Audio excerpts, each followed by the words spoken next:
Well, our final predator test shocked us all for the right reasons. So far, we've asked what your kids would do when a predator comes. But thanks to one woman in the park, we're asking this very important question. What would you do? After identifying 3 targets and trying to catch their attention, our producer, the would-be predator, baits the hook as the little girl's mom watches. Yeah, you can pet him. He's friendly. Go ahead.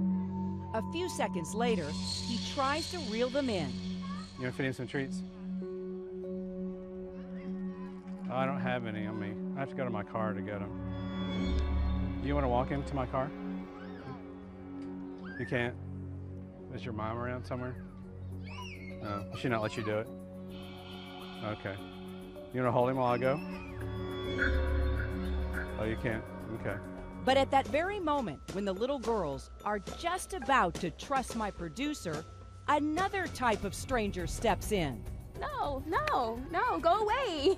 Tiani King, a teacher and a mom, is totally unaware of our experiment, but she's paying attention to everything around her. Suddenly and unexpectedly, a story about a would-be predator trying to lure away these children becomes the story of a hero mom. So now see, he wants to go and get pockets, get treats, and then he didn't have any treats. And then he asked the kids to go. So at first I let the kids talk, and he said, well, you want to, then he tried a different method by saying, here, you want to hold the dog? And I said, no, no, I answered for them. The woman actually stepped in and looked at your daughters and said, no. Yeah, I was about to call 911 if he didn't show me the mic. Well, as a mom, how did that make you feel that another mom stepped in even though it wasn't their kids? I love it. I mean, I think we all need to do that. I would definitely do the same thing.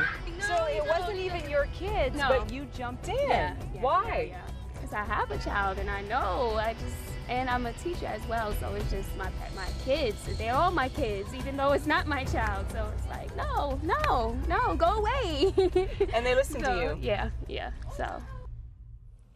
So poor Ed, my producer, that tackled this awful assignment, and Hawkeye joining us. And Buddy, on that last day, you even said to me you had enough. Oh, yeah. Why? Yeah, well, you know, it really got to me after a while. I think, especially after the whole crate incident, which I'm sure everybody has seen by now.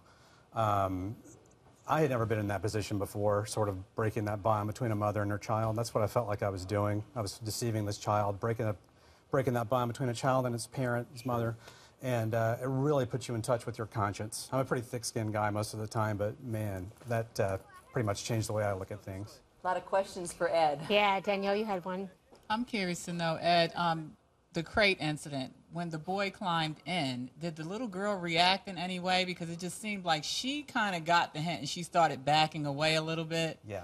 But I didn't see if she said anything or if she was like, you know, don't do that. Or it's interesting because in the beginning, when you see me lead them away, right before we go through the little gate, you see her hesitate and kind of look back, and she kind of does a little wave at her mom. You can't tell if her mom is actually acknowledging her. She might just be going through the motions.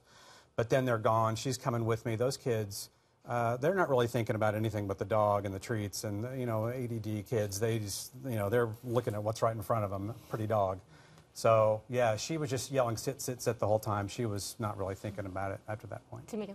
And did you say the same thing and react the same way to all of the children, or did you kind of moderate it for each child? I really didn't have a game plan. I just went in there and played it by ear for the most part. Just tried to, and I don't know if, well, you've noticed this, but I would just kind of walk around and see what the kids were doing. And I'm sure if they paid attention to you. If they paid attention to me, just to gauge what their interest in the dog was. And I'm sure a crafty predator knows all this stuff already. I'm just an amateur, you know, doing it. Mike, how about that mom teacher that stepped in? That's fantastic. You know, what was she doing? She was paying attention to what was going on around her. It's called situational awareness.